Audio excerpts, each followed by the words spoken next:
fa mikasika ny fanambarana izay navoaka ny mpikambana eo anivon'ny leader fanilo tany Antsirabe moa dia nilaza ny bureau national ny antoko fa tsy manakery ny fanambarana izay nivoaka tany Antsirabe ary amin'ny tsy manakery ny fanambarana izay nivoaka tany Antsirabe izay amin'ny fehi-kevitra izay nivoaka tamin'ny filan-kevitra nasional izay natao ny volana May lasa teo tao amin'ny Colbert ihany no manakery. Hotoizantsika ny vaovao anatin'ny lafiny ara-politika anisan'ny antitranteriny rehetra nanontaniana amin'ny momba ny fitantanana ny tetezamita moa raha misy ny fametraham-pialana na tsy ny filohan'ny andrim-panjakana roa Dolin Rasolosoa sy Andry Rajoelina nitondra fanazavana ary niezaka nitondra fanazavana araka ny maha mpahaizana azy ny filohan'ny HCC no sady ny filohan'ny olona ihany koa arahantsika rezay.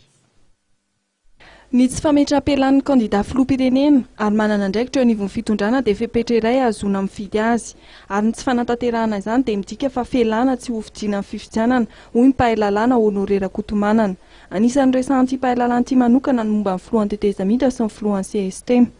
Ireo tokony hametra-pialana araka voalazan'ny misy lo tokony hametra-pialana misy zany samy voalazan'ny totoly na ny filohan'ny tetezamita na ny filohan'ny CST satria candidat io ka anisany zay hoe fepetra anankiray azona mifidy azy zany hoe condition d'éligibilité araka ny andininy fahadiny amin'ny lalana fehizoro momba ny fifidianana volon'ny filohan'ny république zany. Ka raha vohatra izy zany tsy miala dia tonga dia afaka ilaza mihitsy ny CES hoe ianao dia tsy azo fidia satria tsy niala ianao zany. Raha mametra-pialana ny filohan'ny CST dia ny prime ministre Honoré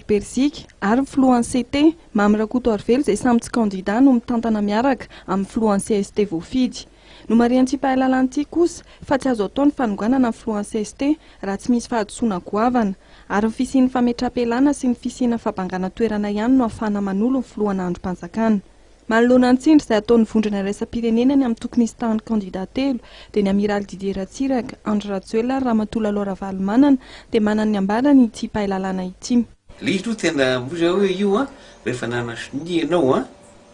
reny fanekena iraisam-pirenena reny fanarahany reny dia tsy maintsy ajanao ary ny lalana iraisam-pirenena dia ambony noho ny lalana aty amintsika zany zareo ny lalam-pandrentsika mazava tsara zany. Ka raha sanatria moa zany tsy manaraka ny zavatra soniavina amin'ny fanarahana atao tamin'ny iraisam-pirenentsika dia lazainy fa dia hoe raha ohatra misy tsy mety ataony dareo dia misy sazy enjana sanction drastique izy ary mety andeha sazy ara-économique mihitsy zany hoe mety isy zany ny embargo économique ny sambotsika ny ropilantsika mety soavela ivoaka ny Madagasikara misidina ny lanitra hafa zany.